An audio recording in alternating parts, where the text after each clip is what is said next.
Hello and welcome back to VHS Era.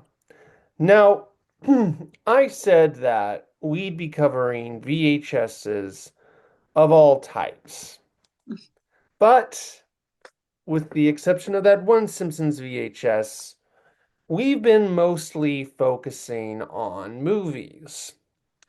So, I decided to bring it back to focusing on another compilation VHS of Power Rangers, a show that was a big part of my childhood. But we got some exciting news as we don't just have a Power Rangers VHS we're going to watch. Instead, we have someone who actually worked on the marketing for Power Rangers. I am, of course, talking to Marlene Sharp. Thanks for coming on, Marlene. My pleasure. Thank you. Thank you for the invitation, the second invitation. Yes, because as you may remember, she was on I Helped Make That, covering the 2020 Sonic movie and Yeah, what she did to help that out. that's right. So, Marlene, can you tell the viewers about your experience marketing Power Rangers? Was it around this time? Yeah. Oh no, actually, this was, let's see. The what we're showing today was like circa 1993. Is that Yes. right? Yes. So that was before my time. We're not going to get into the specifics of the years because I am a lady in Hollywood and ageism, especially for us ladies, is real. So, but I did work on Power Rangers after that, and I worked for one of the gentlemen who was instrumental in bringing Power Rangers from Japan to the rest of the world. So his name is Frank Ward. He's more or less retired now, lives in Florida, and is but has recently appeared on a lot of documentaries about Power Rangers and his relationship with Bandai. So he was the president of Bandai America, and he worked with a gentleman named Haim Saban, and together they packaged the toy rights and the screen rights to export Power Rangers to the rest of the world because they those rights were never separate. They were together. If you that the TV series was meant to market the toys, so the entertainment was never meant to be shown within a territory where there were no toys. So, what did you do to help out with marketing? I worked for Frank for 5 years, and Frank had a consulting business called Renaissance Atlantic Films in Los Angeles, and he was engaged by Bandai to follow all the media properties that Bandai had outside of Japan that were supporting toy lines outside of Japan, and so I worked as Frank's assistant for the first year and a half that I was there. And so Frank had an exclusive arrangement with Bandai, so he wasn't allowed to work with any other toy companies. We were mostly advising on the shows that were in production with Saban Entertainment. So that included Power Rangers, Digimon, um, and what else did we work? We worked on Heavy Gear and Zyber 9 and Dinosaurs, Mon Collie Knights, Flint the Time Detective. There were a whole bunch of shows. And we were involved in the localization. So we would get footage from Japan. And then basically our message from Japan would be, what can you do with this to make it more appealing to Western audiences? So sometimes we were making pilots for things. We would get a lot of raw footage from Japan. We were cutting them into pilots, and we had to internally pitch to Saban to for them to want to do the show along with us. And then And then, but Power Rangers is what started that whole relationship. So essentially, we would watch, we'd read all the scripts. So the scripts would come from Saban. They would send us the scripts, and I would have to go through them and look at the scenes, especially the action scene. Any scenes that featured something that was made into a toy, like the Megazords, or the if it was the role playing, like the gadgets and the vehicles, anything that had been made into a toy, I had to go through the scripts and see, check, make sure the play pattern was accurate in the script, and that the scripts were faithful to the Japanese version in terms of the play pattern and the toys.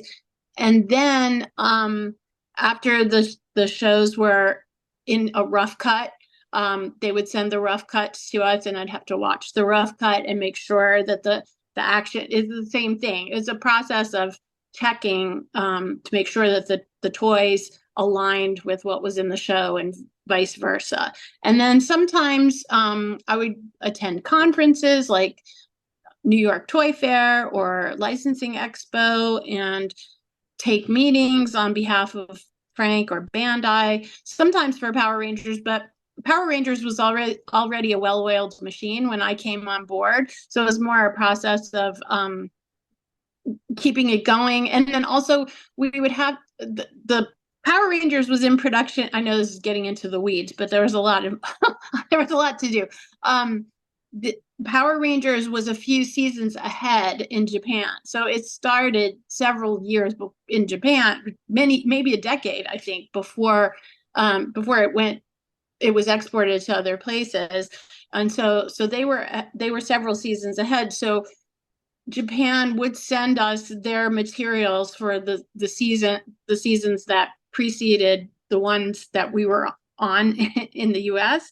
And the ones in the US are the ones that were localized for other territories. And so we'd have to evaluate what they had in Japan seasons ahead and decide which ones we were going to adapt. Because it wasn't automatic, like, okay, they finished with season 24 in Japan, we're going to do 2024 here. No, we would look at the toy lines for a few seasons ahead and see which ones seem to have more mass appeal. And that was the feeling back then. I don't know that the process is similar today. I would guess maybe it's a little bit different. And Hasbro now owns the rights to Power Rangers. So when we were doing this exercise years ago, it was a joint effort between, it was Bandai, it was Saban Entertainment, and the Fox Kids Network. There was like a three-way partnership on all that stuff. Now I think it's pretty much contained inside of Hasbro, so they probably have a whole different way of doing things. Hey, Does so that answer your question? oh, that definitely answers my question.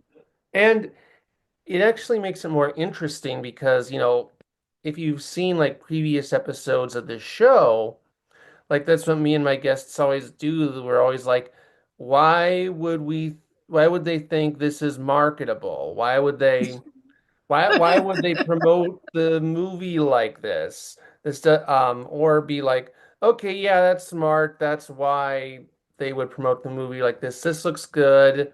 We can understand the appeal.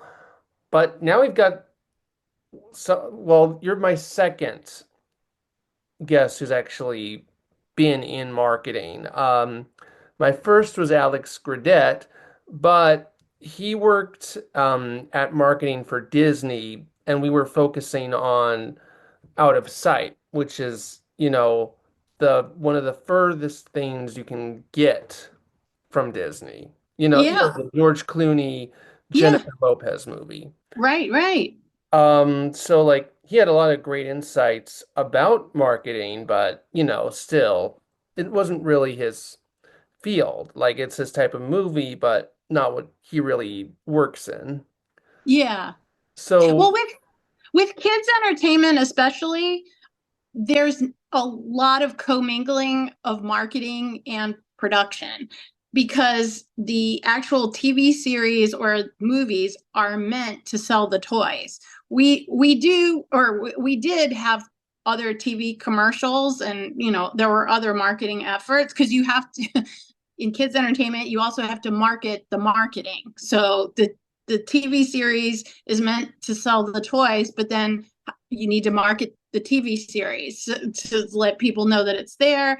And so there's a lot of gray area between the marketing team and the production team and creative development too. Whereas in grown-up entertainment, like I don't know, like if it was a series like Seinfeld, let's say, or even a series today like Ozark, it's different because the streaming platforms really changed the game in a lot of ways too, and just in the process of making IPs for grown-ups, it's not so dependent on selling stuff to kids like toys and video games. Yeah, but because you worked with, the people in marketing for the ads like that we're about to watch, you can really get sort of an insight, like answer any of my questions, anything that I'm like, why We'll would see. they, if ever I'm like, why would I don't think this looks good personally, why would they market it like this? Well, you can now we'll actually have someone who can say why, because he worked with the people. Well, sometimes the answer is it was a compromise between the US office of whatever company and the Japan office. Sometimes Japan has different ways of treating directors and composers, for instance. And so in the US, a big company, let's say like Disney, will own all the music rights, and they'll own the rights to their IPs. And so someone within Disney or someone's can approve things as they need to be altered for different territories and different languages. Whereas if you're doing something with an IP that was created in Japan and that was originally overseen by a production committee. That's how they do things in Japan. They'll have like a toy company, a physical production company, and sometimes a video game company that all work together, and they control these IPs. And then they're also very, very respectful to the directors and the composers. So then that's an extra layer of approvals. And so if one of those entities vetoes some choice, whether it's a shot or a costume or who knows, it could be anything, then that could derail the whole approval process, and that could lead to delays and extra budget and so forth. So sometimes just to reach a compromise, which incidentally is the case with Ugly Sonic. Ugly Sonic is the result of a compromise between Sega Japan and Sega US and Paramount Pictures and all the stakeholders in the Sonic movie. So sometimes just to stop the internal debate, a decision will be reached that's not ideal, but it's at least something that everybody can live with, and that's what happens. It's big. It's bold.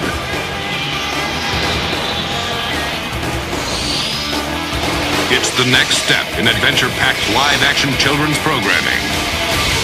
From the makers of the Mighty Morphin Power Rangers, the #1 children's show in America, comes Saban's VR Troopers. In peaceful Crossworld City, 3 teenagers and lifelong friends are unknowingly selected to master an awesome technology which will give them the ability and power to save the world from an impending danger. Grimlord, the powerful alien master, and his virtual reality robot mutants. Good news, my virtual army. It is time to use inter-reality travel to break through to the real world and make it our own. Hail, Grimlord, master of the virtual world! Grimlord's alien form is a secret, but he has another form, a human form, known to the world as Carl Zichter, wealthy industrialist. What does a man who already owns half the world desire most? That's right. The other half. Only the unsuspecting teens have what it takes to stop Grimlord's twisted plan. They are Ryan Steele, an 18-year-old martial arts instructor who is haunted by the memory of his missing father. Yes, there's a Ryan Steele here. That's impossible. Some guy named Professor Hart. He says he has a message from your father. My father? My father's been missing for 10 years. Caitlin Hall, an aspiring photojournalist and martial artist who can't resist a challenge. Girls shouldn't be taking karate. They should be home playing with dolls. Oh, really?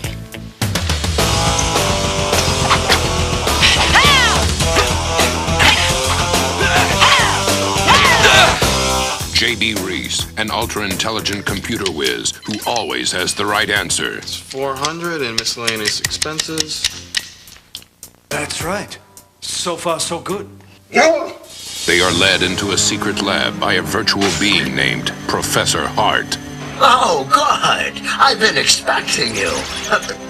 Come along, don't be afraid. Professor, you said you had a message from my father. Your father? Oh, yes, of course. In front of you are 3 headsets, if you wouldn't mind putting them on.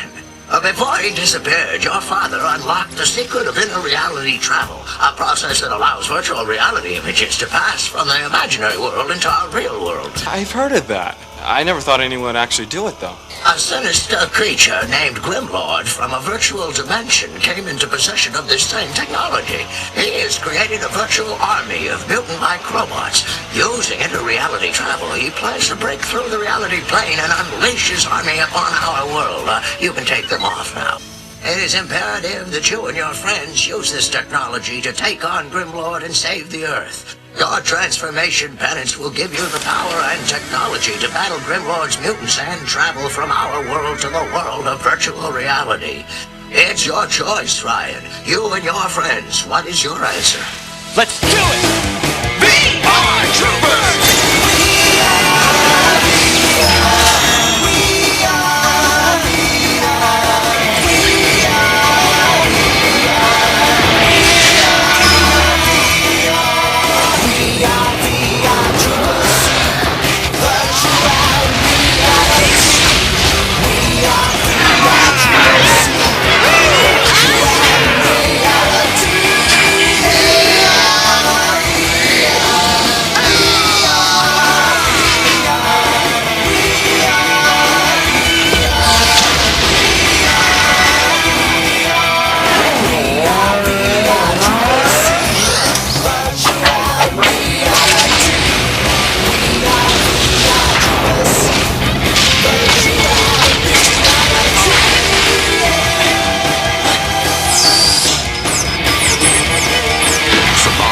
Troopers are joined in their quest by Jeb, Ryan's constant companion, who is accidentally altered in the virtual reality lab and develops a new skill. Whoa, that was intense! Hey, was that me? Whoa, I can talk! And Dao Chung, Ryan's lifetime friend and karate master. Very impressive. You've been practicing very hard. Just don't want to let you down, Sensei. Saban, VR Troopers, virtual heroes with virtual powers that are virtually unstoppable. Saban's VR Troopers, coming soon to a TV station in your city. Don't miss a second of it. Whoa, virtual reality is cool! Okay. I can't believe I'm saying this for the first trailer 2 times in a row. I understand having the show that's almost exactly like Power Rangers open up the VHS. Except, just Power Rangers with the gimmick of there's virtual reality and there's a talking dog. But they could have cut 3 minutes from that trailer. Yeah, way too long. Way too long. I wonder why. I don't know. Okay, yeah, I was wondering if you would know, but yeah, that was like, oh my God. Like, it didn't, like, it said every little thing ever about the show. It's like, leave some for when children watch the show. It's like, Yeah, it was almost a sample episode. it's like, no wonder the show never became as popular as Power Rangers itself, because you showed almost the whole show. Yeah, I agree. Yeah, like all you really needed was to advertise the virtual reality gimmick, the uh the teens, the villains, the talking dog. That's it. Yeah, yeah. I agree. I agree. I don't know why it was that long. I'm guessing going back to appeasing all sides.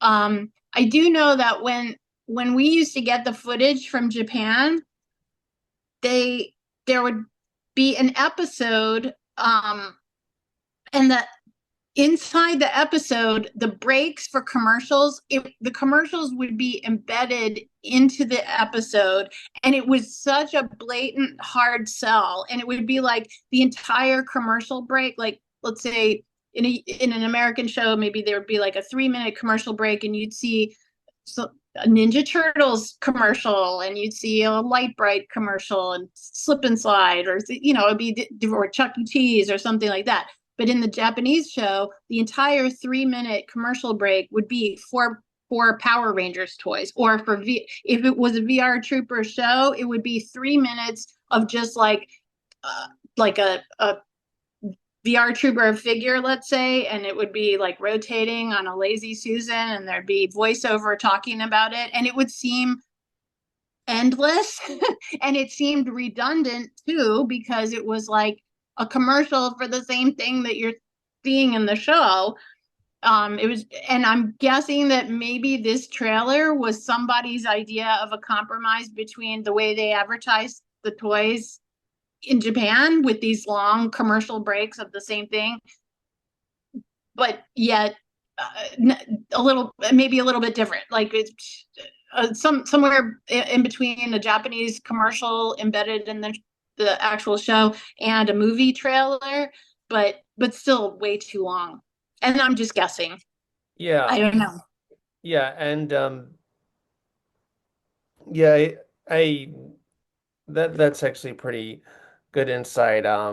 Hopefully the next trailer is much shorter.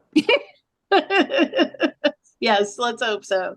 Yeah, if not, it might be a good time to use the bathroom. Hey kids, listen up! Power Rangers Cassette, Power Rangers Book and Cassette coming your way. You'll hear that more phenomenal Power Rangers rock and roll on the official soundtrack song album. You'll feel incredible 3D sound effects, stories and songs on cassette with bonus limited edition trading cards. You'll see in your face 3D Ranger Vision jumping out of your read-along storybook. Pop in the cassette and amaze your friends with those oh so cool gotta have 'em 3D glasses. So look for Power Rangers Cassette and Power Rangers Book and Cassette wherever music is sold. Only from Saban's Cool Kids Records and TW Kids. Thankfully, something much shorter. And that's pretty much a typical kids merch ad. Like I remember like as a kid seeing stuff similar to that all the time in between commercial breaks for like any show. Yeah. Yep. Very, very much a hard sell. Not a lot of subtlety there. Almost like a direct response commercial. Like you almost expect to see a phone number to call so you can get your own book and cassette with the high energy announcer voice and all that stuff. But yeah, it at least it's short. Yeah. And again, there's not too much to say. It's just like, oh yeah, I remember that style of advertising all the time, even throughout the 2000s. Yep. I'll be honest, I do not know what children's marketing is really like nowadays, at least for stuff like that, for like toy commercials and stuff like that.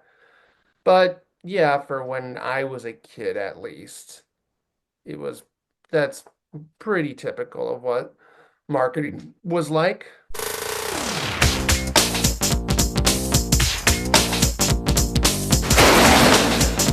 Hi guys, my name is Trini. I play Trini the Yellow Ranger! Thank you,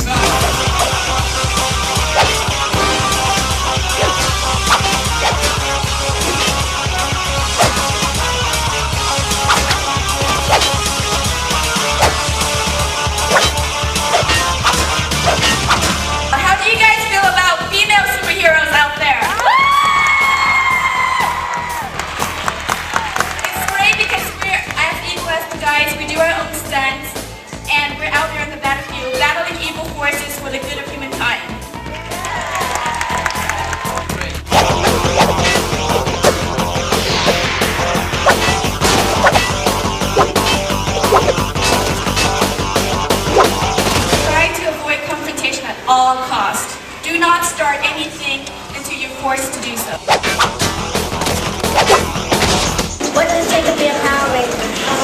yourself, and you can be anything you guys want to be.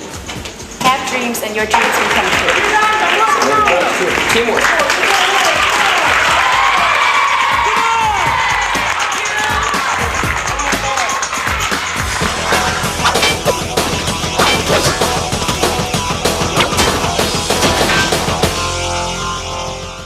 My goals for the future are to finish school because I think education is really important. So staying in school and getting my high school degree, hopefully moving on to college, and as long as I have the power to be the Power Ranger and having Zordon there behind me and my friends behind me, I'll be there and fight the evil forces to the end.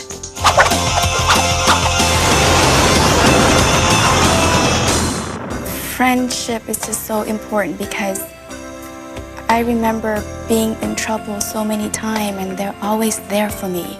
You know, I can always count on them, I can always rely on them, and when I'm in a jam, they're there for me, picking me up and putting the pieces together. There's no other things you can ask for, you know, just having good friends and relying on them and having them there for you is the best. Trini, it's just good to have girlfriends because they help you understand things about girls. Billy is always there. If I have a problem or if I'm running into a scientific problem that I need to consult or find an answer to, he's always there for me, giving me an answer and explaining to me how it works and how things fit together. What kind of hobbies do you like? I like to practice my martial arts and collect dolls. Collect dolls? Yeah. All right. I love being a Power Ranger. Having you guys out there and going for us and cheering for us is the greatest feeling there is. Thank you, you guys. Okay, now that was it was kind of a cute little interview thing. Like, here's Trini. Isn't she a good role model for the kids? Yep. Like, yeah, it was a little a clever, little ad, and it was good, like, that they simplified it, just, focusing on like what a role model she is. Because, like, if you ever see like people promoting kids movies or family movies on talk shows, for adult, talk shows that are still for adults, they will get more into like the technicals, like say, oh, this movie really means something, or I really related to this character, but they knew that it was mainly going to be kids watching this VHS, so they didn't really have to put on this veneer of Mm-hmm. just like, here's this girl, here's Trini, isn't she a good role model? Don't think about the fact that we cast the one Asian as the Yellow Ranger. Oh, I sounded a little weird, sorry. Yeah. But no, it was a cute little interview segment. Yeah. Yeah. It was. It felt a little long, but that might be because it was repetitive. There were a lot of action sequences, and it seems like I know that's what the kids like to watch, or that that was important to the show, but it felt a little repetitive. So I would have, if I was giving notes on it, I'd say, could we cut it down to and maybe speed it up a little bit? It still felt long to me, but I have a really short attention span, so Yeah, that I could have be a one. short attention span too, but seeing as it wasn't really an ad, it was more of an interview Yeah. segment thing. I'm a little more forgiving of the length. Um, Yeah. Well, I just think for the length that it was, they could have shown something different. Like they could have shown her more like at what she does at home, and or it maybe some more variety rather than her fighting the costume characters so much. I don't know. It just seemed like a lot of the same type of thing happening over and over again. yeah, I guess they focused on that. Well, I'm sure you'd probably know, but they probably did focus on that, E2, because it's Power Rangers, and at the end of the day, you're trying to sell action figures. So, My old boss, Frank Ward, he used to give script notes, and he'd say, "We're not trying to win Emmys. We're selling toys," because we had this problem with the writers. The writers always wanted to make the scripts so artful, and usually that meant a lot of dialogue. And he would say, like, when the script is printed out, I don't want to see something that's this thick. I want it to be like this, and mostly action scenes. So that explains some of it. Yes, the action is what sells the products. So the action might not necessarily be what wins an Emmy for, best special class children's programming or something like that. Today on Power Rangers, as the kids climb to the top, Trini confronts an old fear. You never catch me climbing anything that high. Meanwhile, Rita unleashes a new plot against the Power Rangers. Here, let me help you get ahead. Man, what is this place? Look out! Will Trini overcome her fear of heights to save a friend? Billy, you're too high! Will the Power Rangers foil Rita's plan? Find out next on the Mighty Morphin Power Rangers. Okay, that was the last ad. Yeah, I mean, it's just something you'd put in before the show. Hey kids, this is what the plot's gonna be. Get excited, it's another episode of Power Rangers. Yeah, it's a promo for the next episode. Yeah. So yeah, I like that the best out of all the things we've seen today. That one seemed to be the least repetitive, the most to the point. In my opinion, it had the most entertainment value. Yeah. So anyway, that wraps it up for the VHS itself.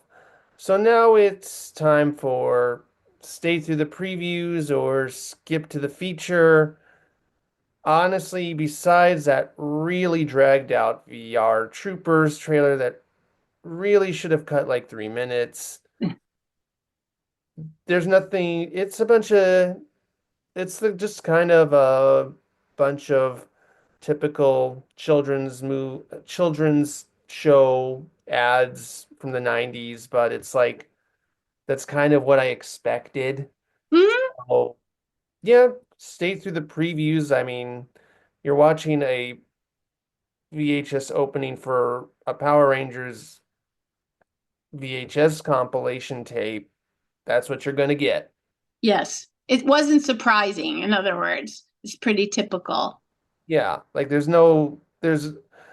pretty much a bunch of trailers and like, yeah, that's just what marketing was like back then.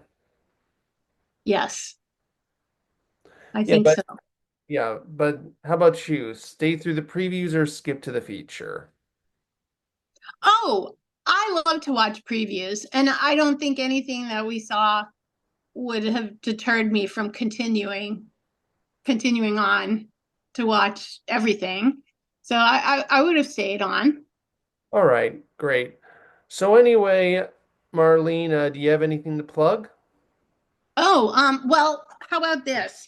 I'm wearing my Autism and Entertainment shirt, and this is one of the nonprofits that I do a lot of work with, and we're based in Los Angeles, and the nonprofit is intended to promote employment for people on the autism spectrum, especially employment in the entertainment industry, because Los Angeles is a company town and there is a lot of creative talent, especially out here. But in the grand scheme of things, there are a lot of people on the spectrum who have tremendous creative talent and a wonderful work ethic, and who would be an asset to a number of different kinds of companies, not just like film and TV production, but cybersecurity, video game programming and development, marketing, toys and consumer goods and things like that.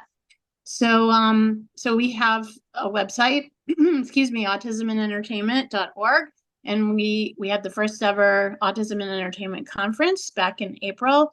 and we're doing a lot of different kinds of initiatives to promote the message. And we've collaborated with the Laugh Factory in the last month. We've done a couple of neurodivergent comedy nights, and we've got some free webinars on various aspects of the entertainment and video game business. And yeah, go to autismandentertainment.org. But we just opened our merch store, so we're excited about that. So you too can get a shirt like this, which is a custom designed by Jorge Gutierrez, the maestro of Book of Life and Maya and the Three and El Tigre and bunches of other animated IPs.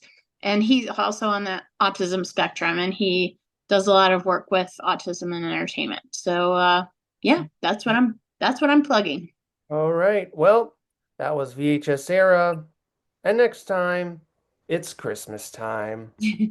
We'll see you then. Go, go!